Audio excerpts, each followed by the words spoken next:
આપણા ઘરમાં ખુશીઓનો દીવો ઝળહળતો રહે તે માટે બોર્ડર પર દિવાલ બનીને સેનાનો જવાન ઊભો રહે છે, જે વાવાઝોડું બનીને આવતા દુશ્મનો સાથે બાથ ભીડતો રહે છે। સૈન્ય જવાનો ન માત્ર દુશ્મનોથી આપણી રક્ષા કરે છે, પણ કુદરતી આપદાઓ સમયે પણ આપણી પડખે રહીને આપણી રક્ષા કરે છે। આગ ઝરતી ગરમી હોય કે હાજા ગગડાવી નાખતી ઠંડી, માથે ભલે આબ ફાટે કે જમીનો ધસી પડે, પણ એ ઊભો હોય છે આપણી રક્ષા માટે। પછી ભલે ને ગોળીઓની ઝડી વરસતી હોય કે બોમ્બની વર્ષા, એ સામી છાતીએ ઊભો રહીને બધું જ ઝીલે છે, અને એટલે જ આપણે નિશ્ચિંત થઈને ઘરમાં આરામથી સૂઈ શકીએ છીએ। વાત કરવી છે આપણે સેનાના જવાનોની, તેમની બહાદુરીની અને તેમના દિલ ધડક રેસ્ક્યુ ઓપરેશન્સની। ક્યાંક પૂર આવે, જમીન ધસી પડે કે પછી માથા પર આભ ફાટે, માત્ર દુશ્મનો સામે જ બાથ નથી ભીડતો, એ કુદરતી આપદાઓ સામે પણ લડે છે। એ આપણા માટે લડે છે।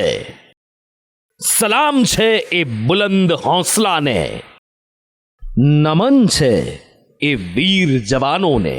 સેનાના જવાનો બોર્ડર પર રાત દિવસ તૈનાત રહી દેશની સરહદોની રક્ષા તો કરે જ છે, પણ સાથે સાથે દેશમાં છુપાયેલા દેશના ગદ્દારો, દેશના દુશ્મનોને શોધીને ઠાર કરી રહ્યા છે। કુદરતી આપદાઓથી પણ આપણું રક્ષણ કરે છે।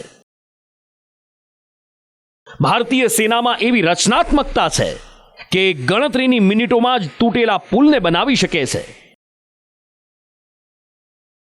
ભૂસ્ખલનથી બંધ થયેલા રોડને ખુલ્લો કરી શકે છે।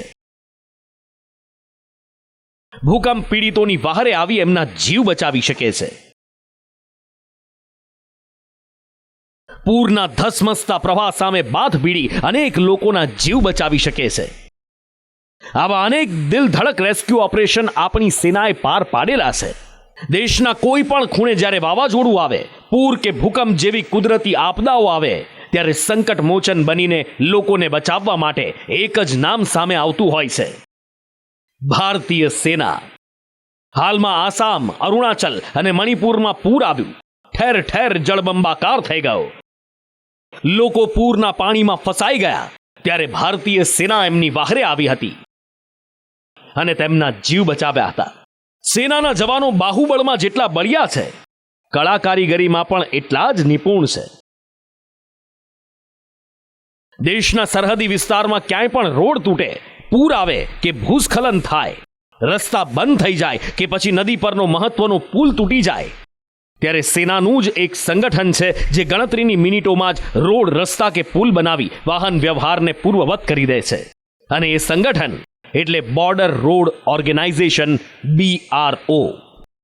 ઉત્તર અને ઉત્તર પૂર્વીય ભારતના પહાડી રાજ્યોમાં ક્યાંય પણ ભૂસ્ખલન થાય કે જમીન ધસી પડવાથી રોડ રસ્તા તૂટી જાય અને વાહન વ્યવહાર બંધ થઈ જાય, ત્યારે બોર્ડર રોડ ઓર્ગેનાઇઝેશનના જવાનો થોડા જ સમયમાં એ રોડ રસ્તાને પહેલા જેવો જ પૂર્વવત કરી દે છે। આ સાથે જ જ્યારે કોઈ નદી પરનો મહત્વપૂર્ણ બ્રિજ તૂટી પડે, ત્યારે બોર્ડર રોડ ઓર્ગેનાઇઝેશન દ્વારા એ પુલને ગણતરીના કલાકોમાં રિપેર કરી ફરી ધમધમતો કરી દેવામાં આવે છે। સેનાના બોર્ડર રોડ ઓર્ગેનાઇઝેશને છેલ્લા 6 દશકમાં ઘણી સિદ્ધિઓ મેળવી છે। ભૂતાન, મ્યાનમાર, અફઘાનિસ્તાન જેવા પાડોશી દેશો અને તઝાકિસ્તાન સહિતના મિત્ર દેશોમાં કુલ મળી 61,000થી વધુ કિલોમીટરના રોડ બનાવ્યા છે। સાથે જ દેશમાં 900થી વધુ પુલ અને 4 મહત્વપૂર્ણ સુરંગોનું નિર્માણ BROએ કર્યું છે। BROએ 19 એરફિલ્ડ્સ પણ બનાવ્યા છે। BROની સાથે ભારતીય વાયુસેનાની air delivery research and development establishment એટલે કે ADRDE પણ ટેકનોલોજી સાથે તાલ મેળવવામાં પાછળ નથી। ADRDE વિશ્વની પ્રથમ મોબાઈલ હોસ્પિટલ બનાવી છે, જેને ગમે તે દુર્ઘટનાગ્રસ્ત વિસ્તારમાં હેલિકોપ્ટરની મદદથી લઈ જઈ શકાય છે અને એરડ્રોપ કરી શકાય છે। ADRDE પ્રોજેક્ટ ભીષ્મ અંતર્ગત 1800 કિલોની એક ચોરસ પેટી બનાવી છે। આકાશમાંથી જેવી આ પેટી નીચે ઉતરે છે કે સેનાના જવાનો એને 5 જ મિનિટમાં પોર્ટેબલ હોસ્પિટલમાં ફેરવી નાખે છે। ADRDE દ્વારા નિર્મિત ભીષ્મની પેટીઓને 1500 ફૂટની ઊંચાઈથી નીચે છોડી શકાય છે અને પેરાશૂટ દ્વારા નીચે આવે છે। જેવી એ નીચે આવે કે તરત એના 72 ખાનાઓને પ્રશિક્ષિત વ્યક્તિ દ્વારા 5 જ મિનિટમાં પોર્ટેબલ હોસ્પિટલમાં ફેરવી શકાય છે। ભીષ્મની આ પેટીઓમાં વિવિધ દવાઓ, ઇન્જેક્શન્સ, સર્જિકલ સાધન સામગ્રી, લેબ ટેસ્ટિંગનો સામાન x-ray machine, ECG machine, OPD અને ઓપરેશન કરવા માટે તંબુ, વિવિધ 4 પ્રકારના તંબુ જે હોસ્પિટલ વોર્ડમાં ફેરવી શકાય, સાથે જ સર્જિકલ સ્ટેશન સાથે ઓપરેટિંગ ટેબલ કે જેના પર ઓપરેશન કરી શકાય,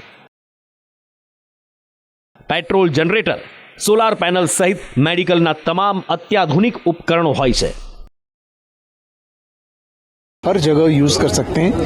डिजास्टर में चाहे वो अर्थक्वेक हो, चाहे फ्लड हो, चाहे मड स्लाइड हो, फॉरेस्ट फायर हो, इसमें 72 क्यूब्स हैं, उसमें 60 क्यूब कांस्टेंट रहते हैं, 12 क्यूब बदलते रहते हैं बेस्ड ऑन सिचुएशन. ऐसे इस बार जो हम ले आए हैं, हमारे इसमें हम फोकस कर रहे हैं on 3 things: stampede, gunshot injuries and blasts.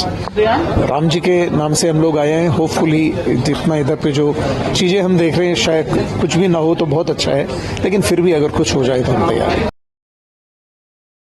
સેનાએ વર્ષ 2022માં રશિયા અને યુક્રેન યુદ્ધમાં ફસાયેલા ભારતીય વિદ્યાર્થીઓને યુક્રેનથી પાછા લાવવા ઓપરેશન ગંગા હાથ ધર્યું. જ્યારે કોરોનાએ વિશ્વભરમાં આતંક મચાવ્યો હતો ત્યારે ભારતીયોને પોતાના દેશ પરત લાવવા માટે ભારતીય સેનાએ ઓપરેશન સમુદ્ર સેતુ હાથ ધર્યું હતું, ઓપરેશન દૈવી શક્તિ હાથ ધર્યું હતું, ઓપરેશન રાહત હાથ ધર્યું હતું. વર્ષ 2006માં લેબનોન યુદ્ધ દરમિયાન યુદ્ધમાં ફસાયેલા ભારતીય, નેપાળી અને શ્રીલંકન નાગરિકોને યુદ્ધ ક્ષેત્રમાંથી બહાર કાઢવા માટે ભારતીય નૌકાદળે ઓપરેશન સુકૂન હાથ ધર્યું હતું.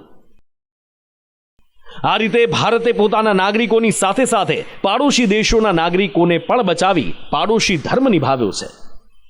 ભારતીય સેના ન માત્ર ભારતીયોને પણ વિદેશી લોકોને પણ મદદ કરતી આવી છે.